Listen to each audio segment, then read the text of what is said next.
NASA has signed an agreement with the Russian space agency, Roscosmos, to partner in building a brand new space station around the moon. There are no design plans or budgets as yet, however Roscosmos have said that work could start on the lunar station in the 2020s. The agreement to build a space station together is part of NASA's wider Deep Space Gateway project. This was a plan put together by NASA that would see the building of a lunar space station not only as a testing site for further deep space exploration, but then also as a staging ground for spacecraft looking to extend beyond the realms of Earth's orbit. Speaking about the historic agreement, Robert Lightfoot, NASA's acting administrator at NASA headquarters in Washington, said, "While the Deep Space Gateway is still in concept formulation, NASA is pleased to see growing international interest in moving into cislunar space as the next step for advancing human space exploration." NASA will initially start with a number of manned and unmanned missions to the moon. Using the lessons they've learned from the International Space Station, the next step would be to lay concrete plans around building a new lunar space station. Related, part of this enormous task will be making sure that everything is universally standardized. Thanks to Russia's continued track record of sending crew to the ISS, it has already been agreed that a universal docking system will be agreed upon using Russia's designs. It's believed that the major components that make up the new station will be lifted into orbit using Russia's Proton heavy lift vehicle and NASA's own newly developed SLS rocket. Sergei Sevastyanov via Getty Images. A Proton rocket carrying ExoMars 2016 spacecraft blasts off from the Baikonur Cosmodrome. NASA has said on numerous occasions that it wants to send humans to Mars by 2030, and the space station will almost certainly be a major step in that direction.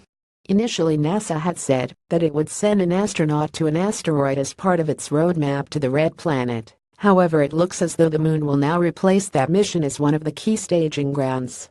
7 Incredible Discoveries by Cassini. Cassini has been getting up close to Saturn's planet-sized moon, Titan, taking incredible photographs and learning more about its dunes, mountains, and seas of pure liquid methane, definitely not for swimming.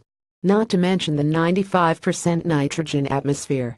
Just like our home planet, Saturn has powerful magnetic fields at its poles that create shimmering auroras, and for the first time Cassini was able to capture these incredible and pretty intimidating images of the glowing pink southern lights. Not only are Saturn's poles decorated with beautiful auroras, they also have violent swirling storms with an unusual 6-sided jet stream that creates these hexagonal weather patterns. But you don't want to get too close, as NASA found the eye of hurricanes on Saturn are 50 times wider than those on Earth. Hyperion is the largest of Saturn's Potappa-shaped moons, and is likely to be the result of a violent collision that shattered a larger object into pieces. The sponge-like appearance means it has an unusually low density for such a large object, about half that of water, and any material that comes into contact with it gets blown off, never to return. Pre-Cassini, scientists didn't understand why Enceladus was the brightest world in the solar system. But Cassini found it has a huge ocean of salty liquid water hidden beneath the surface of ice, with exploding hydrothermal vents that send sporadic plumes of water shooting out into space. It is also one of the most promising locations for extraterrestrial life. Saturn's twin moon, Lapidus, is surrounded in a cloud of reddish dust that gets swept around in orbit, giving it a hellish color. But that's not the strangest find. For the first time, Cassini photographed a topographic ridge that runs along the equator. No one knows yet whether this is a mountain or a crack in the surface. Cassini's final mission has required getting closer to Saturn than ever before, dropping from a normal altitude of 1 million kilometers above to just 120,000 kilometers.